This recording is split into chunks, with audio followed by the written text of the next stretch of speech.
Hey, good afternoon, everyone. So what am I working on now? I've got a 2014 Chevy Silverado with a 5.3 direct injected, and customer's complaint is the check engine light. He said he already replaced both upstream O2 sensors. Okay. He went to a parts store and scanned it, and codes are for fuel trim rich, both banks, left and right. Common failure for fuel trims is O2 sensors. But actually, no, I shouldn't say that. Not the O2 sensors. It's usually, I've seen exhaust leaks create this problem. I've seen vacuum leaks create this problem. An exhaust leak before the O2 sensor or around the bung where the O2 actually goes into the exhaust. I've seen that crack and create codes like this. But now it's reading rich. That could be misleading. A lot of times a vacuum leak will create rich codes, believe it or not.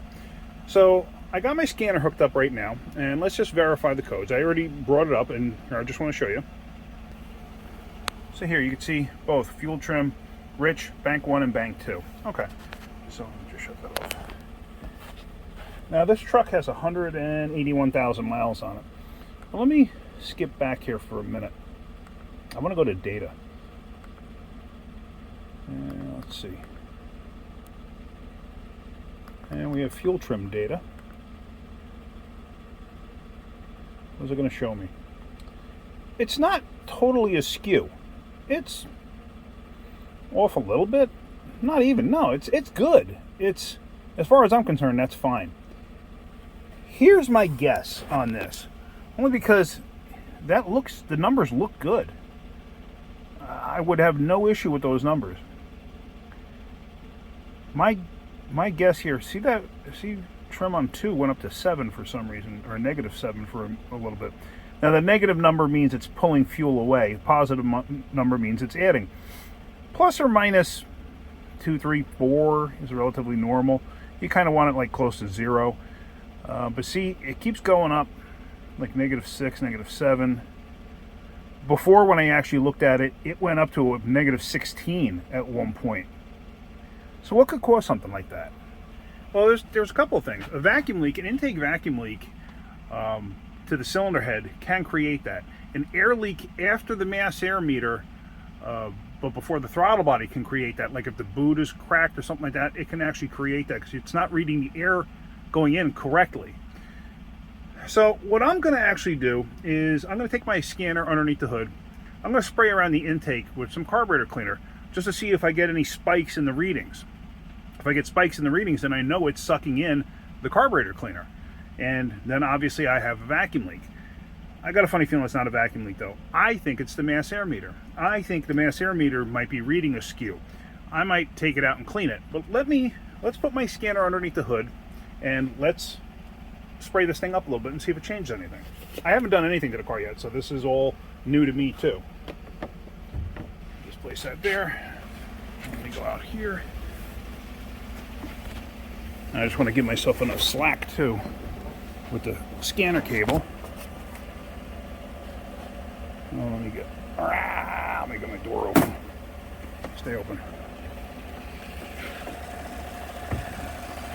All right. So now, stay there. Come on, baby. All right, stay right there. Now, what I'm going to do is I'm going to spray up around the engine there with just some regular gum out carburetor cleaner. Now, I know some people, actually hang on one second. I know some people get scared of spraying carburetor cleaner on the engine. Now the engine is hot. Now yes, it can catch fire. Use your brain, use your head. If you're spraying it and you see changes or whatever, then you know you found an issue. But if you're spraying it, have a fire extinguisher handy. I got several laying around the shop here that I can use. A lot of times though, you spray it with this, or even gasoline. If you were to use gasoline and spray it, it's just going to burn off that gasoline or that carburetor cleaner and then go out. You know, unless you have like a lot of leaves or you have a lot of stuff that's flammable underneath the hood, that's, you know, within a few seconds of this bursting into flames, that it's going to, you know, catch the whole car on fire. Obviously, you've got to be careful. But I'm just letting you know that that's a possibility. It could burst into flames, but a lot of times it'll go right out. So Just gotta have a cool head. So let's do this. So now I'm just gonna spray down here, but let's look at the numbers.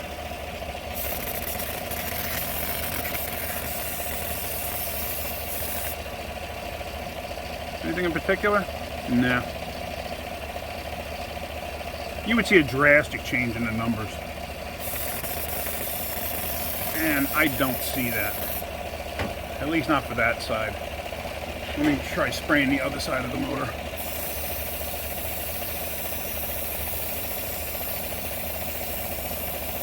Anything? I'm spraying it right now as we speak. And I'm going up and down the intake. No, I got nothing. I'm going to spray around here because if I had a leak, it would pick up. Same thing, but no, I got nothing. I got absolutely no change. So I'm not concerned about a vacuum leak. So what's my next step? I'm going to pop this mass air meter out and I'm going to clean that mass air meter. And I want to see if it changes anything. Now, a plugged up air filter can create this issue also. A K&N air filter sometimes, if it's oiled up too much, can create this problem. A cold air intake can create this problem. I've seen cold air intakes create all sorts of weird problems. I've seen them create lack of power problems, like drastic, because a lot of cold air intakes are not actually cold air intakes. They suck in hot air from underneath the hood instead of like that. That factory setup sucks it in from behind the headlight, you know, in between the fender. I've seen people, you know, you have the cone air filter underneath the hood there, and what are you doing? You're just sucking in hot engine, you know, the hot temperatures underneath the hood. You're going to get zero benefit. You're going to lose performance. Yeah, maybe it sounds cool when you hit the gas, but you actually hurt the performance of your vehicle. So I don't believe in cold air intakes unless they're done correctly.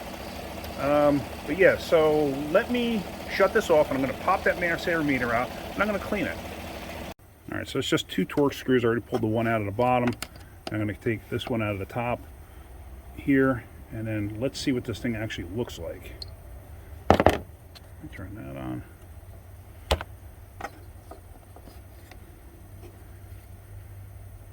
It actually looks reasonably clean. It doesn't look bad. You know, a lot of times you'll see them really munged up with some dirt. So let me get some electrical contact cleaner, and I'm going to clean this thing up, and I'm going to put it back in. I want to see if I got any changes in the fuel trims. So let's do that. Alright, so this is what I use. QD electrical cleaner. They make mass air cleaner and stuff like this. This stuff I find to be the best because it does not leave a film or anything on sensors. You don't want to use carburetor cleaner because it will leave a film. And brake clean too. So basically that's all you're going to do is just spray in there. I'm going to hold this upright because I'm almost out of this cleaner. Oh, there we go. But you want to make sure you really clean it good. Now this stuff is extremely flammable, so just keep that in mind. I've seen people actually clean like electrical guns like this, and you know, go in there and like replace brushes and clean them. All of a sudden they were using this, and then they pull the trigger and the thing bursts into flames. So you got to be careful with that. All right, yeah. So I'm just going to clean this out a couple more times, make sure everything's good, and I'm going to put this back together and see if we got any change. All right, so it's bolted back up. Hook that back up. And let's start it up. I want to see if I got any change. I mean, like I said, the numbers are not bad. So, you know, why in the world it's set in the code, I don't know. I'm going to have to see. Actually, one thing I can show you.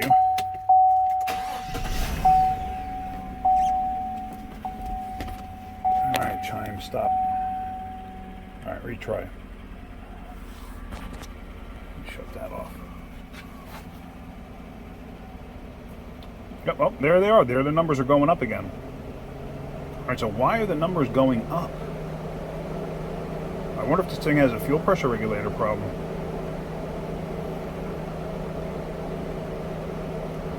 See, because look at the long-term trim. See how high it is right now? And that's how it was when I first started it. Now, I know these things have, with the direct injection, when they're cold, they have it's built into the program where the injectors double fire, and it allows this thing to basically run super rich for a short period of time, and that's the reason for that is to get the catalytic converters to start working quicker. See, now this is, yeah, I don't really see too much of a change there. But now let me show you one thing else that I can do with the scanner here. I'm going to go back to codes menu. Now, freeze frame failure records. This is going to tell me when did this occur. All right, so intake air and barometric pressure. That's all because I disconnected the mass air meter. But let me come over here to P0175. Then I want to highlight this up here.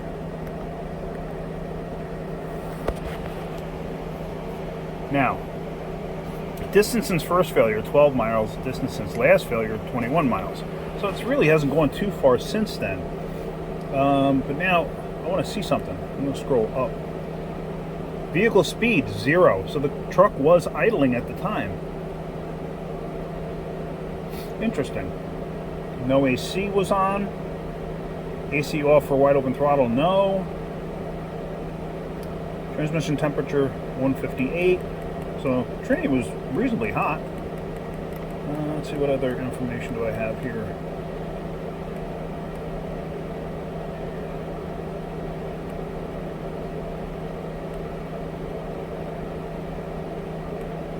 Had about a half a tank. Fuel rail pressure was at 580. I'm not even quite sure what that's supposed to read, to be honest with you. Let's see. Power enrichment inactive. B-cell fuel cutoff. Long term, look at that. It was negative 30. Wow, that's a high number.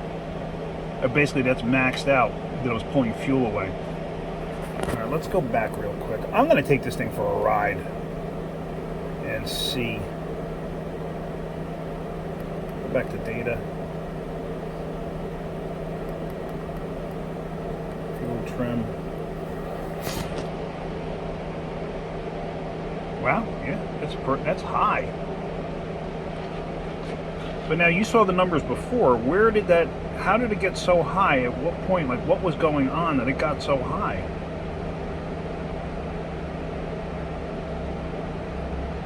I'm going to have to research this.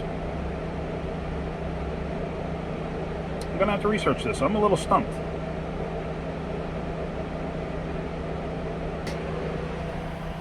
I'm going to look in Identifix and stuff like that. Because what they'll do is that'll actually give me, it has a section in there where it gives me actual repairs from other shops, like what they found, what they did to repair it. I'm just curious. I'm going to see this. I don't think this is a situation that's not super common. I got a funny feeling this is something that does happen on these things. So, but exactly why, I don't know. The check engine light actually isn't even on.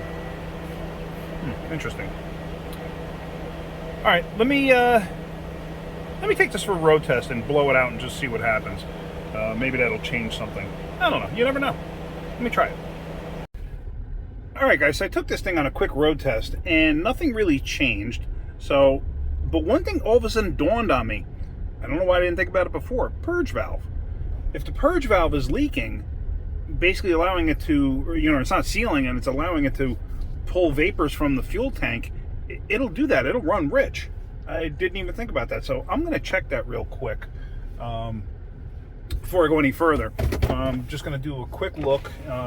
If I can disconnect it and plug off the, if I can feel a vacuum leak, then all I'm going to do is I'm actually going to plug off the line and then I'm going to take it for another ride. Because right now, it's at negative 24.25 left, bank 1, bank 2. So obviously it's still pulling fuel away, so it's still thinking that it's rich. I wonder if it actually set any pending codes. Let's just see. I might have set a pending code. Let's just see. Let's go back to the scanner. Actually, here, just so you could see it.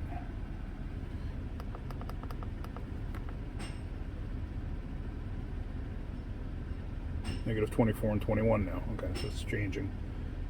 So, okay, let's go back to codes real quick. Just want to see if there's any pending codes. Display codes. Oh, this doesn't have pending codes. But, oh yeah, fuel trim rich. Okay, so it's still having an issue. So let's do that. Let's take a look at the purge and just unhook the line, just see if that changes anything. All right, so I got the line disconnected, and the system is actually in purge. So the purge valve is actually operating at the moment.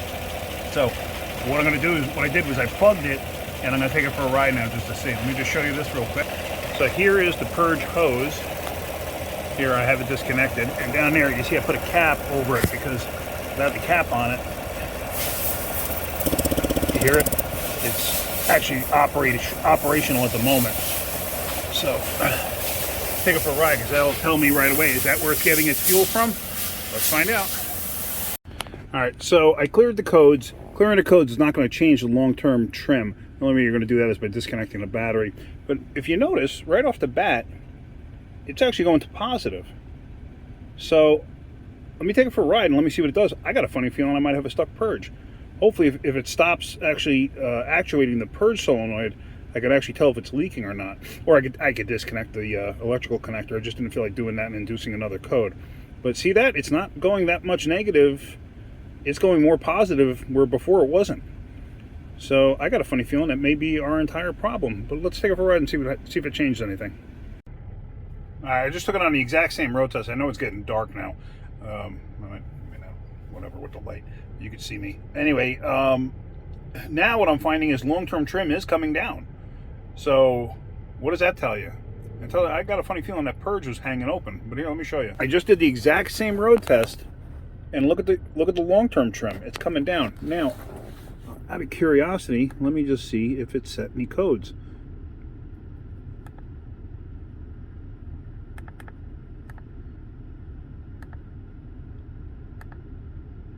No codes. All right, well, like I said, it's getting dark. Obviously, you can barely see me. So what I'm going to do is, in the morning, I'm going to unplug that purge solenoid, and I got a funny feeling it's seeping. And what's happening is, what could also cause this too? But what I think is happening is it's actually sucking in fuel vapors when it's not supposed to. However, if the charcoal canister is saturated, it could do the same thing.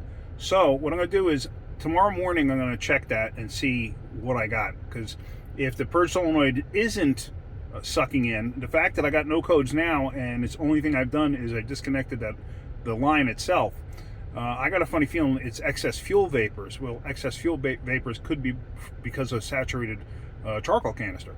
So I'm going to end this video here, and what we'll do is tomorrow we'll pick up and I'll show you me checking the valve itself. I'm going to disconnect the electrical connector and see if I got any suction out of it.